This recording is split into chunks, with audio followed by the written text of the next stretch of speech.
Glede na to, da se bližajo prazniki, je na spisku za nakup daril pogosto tudi kakšno živo bitje. Opažate tudi pri vas v vašem društvu, da se povečuje to povpraševanje po živalih? Samo nabavljanje živali, sami interesi se pojavljajo, ampak ne toliko zaradi praznikov.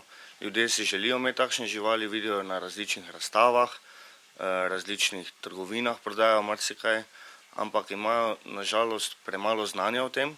Nekateri si dosti znanja niti ne pridobijo prednosti nabavijo žival. Tudi mislim, da za darilo je zelo neprimerno nabaviti kakšno eksotično žival, ne.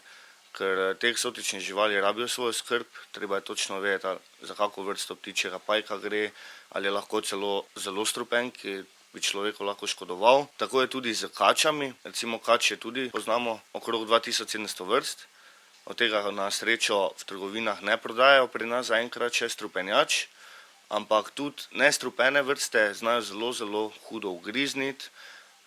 Za tiste vrste, ki pa niso toliko agresivne, pa tudi rabijo svojo posebno nego, ne. Finančno pomeni nakup opreme, kot so terariji, žarnice in drugi pripomočki pri eksotičnih živalih največji strošek. Sledi žival, samo vzdrževanje živali pa je stroškovno v primerjavi z običajnimi domačimi živalmi, kot so psi in mačke, veliko cenejše. Mačka pa pes rabita vsakodnevno nego, tako tudi nekatere eksotične živali. Če pa gre za kačo, ne rabi vsakodnevne nege, mora imeti le svojo pitno vodo, mora imeti svoje pogoje, recimo ali ima prostor, kjer mora biti navlažen, mora redno vlažiti. Kaj pa bi naj storil kupec pred nakupom živali? Zelo dobro bi bilo, da bi si prvo poiskal kakšno literaturo, informacije ali na internetu, ali zdaj je kar nekaj društev že v Sloveniji aktivnih, ki prireja razne razstave pa to. Če ima možnost, gre ogledati, da vidi potem sploh v kakšnem prostoru biva ta žival, lahko tam kaj povpraša. Fajn je, da se prej zelo dobro pozanima, kaj potrebuje, kaj je, koliko je, kako velik terarij rabi. Ne samo, da vidi on kačo, kak je luška, namala pa to, na koncu pa kupi tigrastega pitona, ko lahko zraste 5-6 metrov in potem mu nastane problem, ker ta žival zelo hitro zraste, kam potem z njo, ne. Jim trgovci pri tem dovolj pomagajo ali prej ne?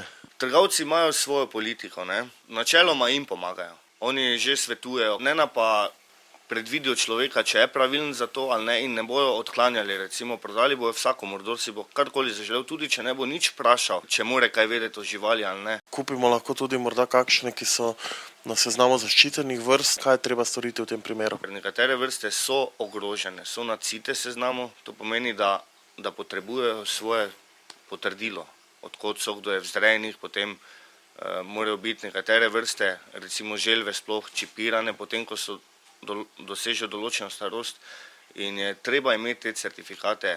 Tudi trgovina bi morala predložiti papir, če gre za ogroženo vrsto, in seznaniti kupca, da je ta vrsta ogrožena. Tiste bolj ogrožene živalske vrste je potem potrebno tudi pri nas prijaviti, da se zabeleži na Ministrstvu za okolje in prostor v njihov register, da ima to žival doma, da se potem vodi neka evidenca. Potem je tudi sam kupec zaščiten, ne, da ve, da ni žival iz narave vzeta, da mu je ne more noben potem odtrgati, ne. Poleg tega pa mora tudi pravilne pogoje za žival oskrbeti, ne, da ima. Žival pa lahko tudi zboli. Večina veterinarjev je specializirana za pse, mačke, govedo, druge domače živali. Za eksotične živali veterinarjev pa je zelo malo. To bi moglo biti več pokritosti, ker živali je vedno več v naših domovih. Ljudje si vedno bolj to omišljajo, ne vejo pa, kam potem z njo, če zboli. Niti žival sama ne pokaže nekih znakov, da je bolana, da nekaj ne štima z njo, in potem nastane problem, ne. So določene živali, ki zelo velike zrastejo, ljudje se tudi naveličajo teh živali in nekateri živali hočejo prodati, katere ne morejo prodati ali ne najdejo kupca, potem vidijo, da nimajo pravih pogojev, se lahko res zgodi, da bi kdo takšno žival spustil v naravi, ne. Tako morda ni več daleč dan, ko bomo poročali o krokodilu v kanalizaciji.